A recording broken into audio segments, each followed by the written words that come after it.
Okay, the second video for today is in regards to videos recently put out by the Coral Ridge Ministry.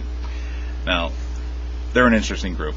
I have to say, at least they don't censor their comments, block people, or turn off their ratings. They're willing to take it on the chin.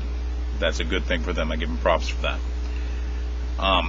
But the recent video is in regards to peacocks and the tales of peacocks and sexual selection mentioned by Darwin. Apparently there's a study out of Japan by, and I'm going to read it off here, by a man named Takahashi and his team, that indicates that mating selection by female peacocks towards male peacocks does not seem to be dependent on the plumage of the male peacock.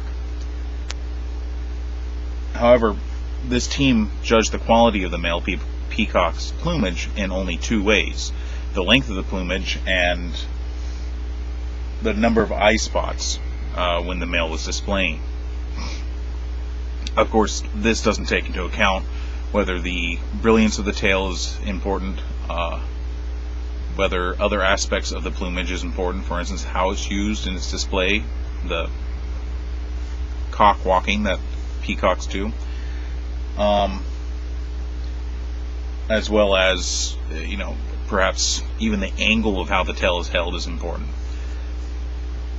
So there's too many variables that are not controlled in this experiment, this field experiment, to determine what the sexual preferences of these peahens really are.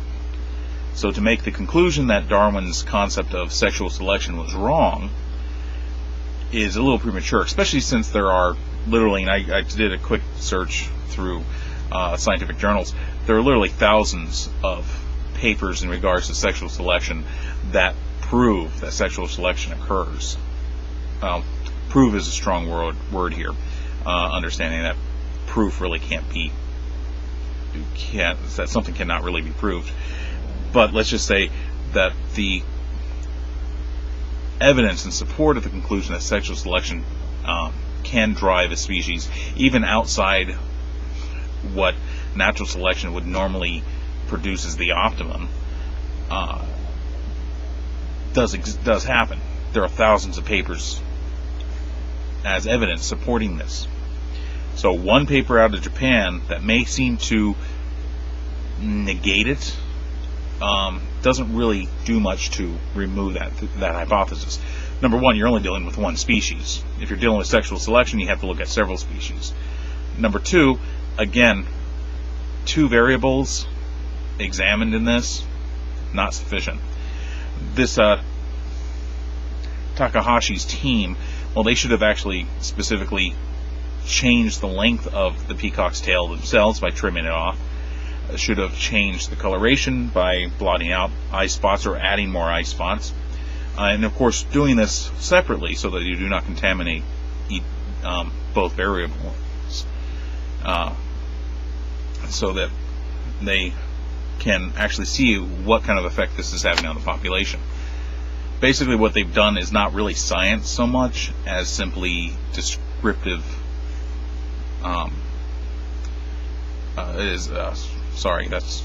I'm not cutting this out, so that's there.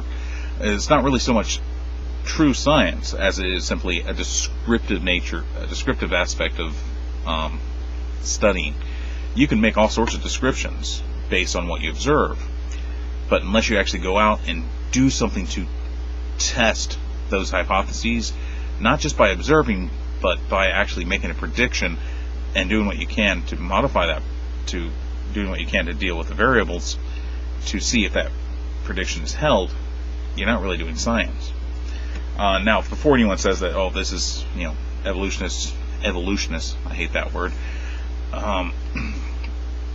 that same argument you used against evolutionists in regards to things like the fossil record.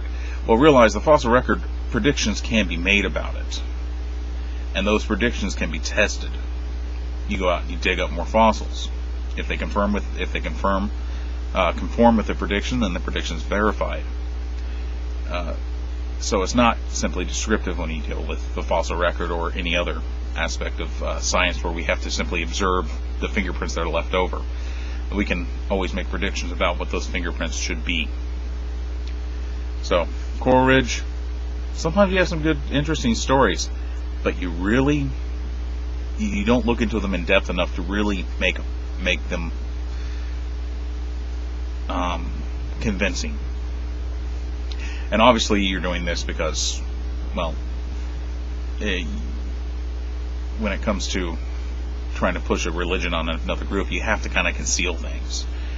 You can't be completely open about it, because once you're completely open about a religion, people start seeing just how the religion really doesn't conform to reality, has logical inconsistencies, has errors, mistakes, and especially the conforming to reality thing. Too many religions simply do not conform to reality. Generally, in this case, I'm referring to Protestant Christianity, and not Catholic Christianity, but Protestant Christianity, and the prevalence of creationism in Protestant Christianity. Creationism does not conform to reality. Sorry. That's a lot of stuff I stuffed into this video. A little off topic, a little bit of a tangent at the end there, but have fun with it. Okay, that's it for this one.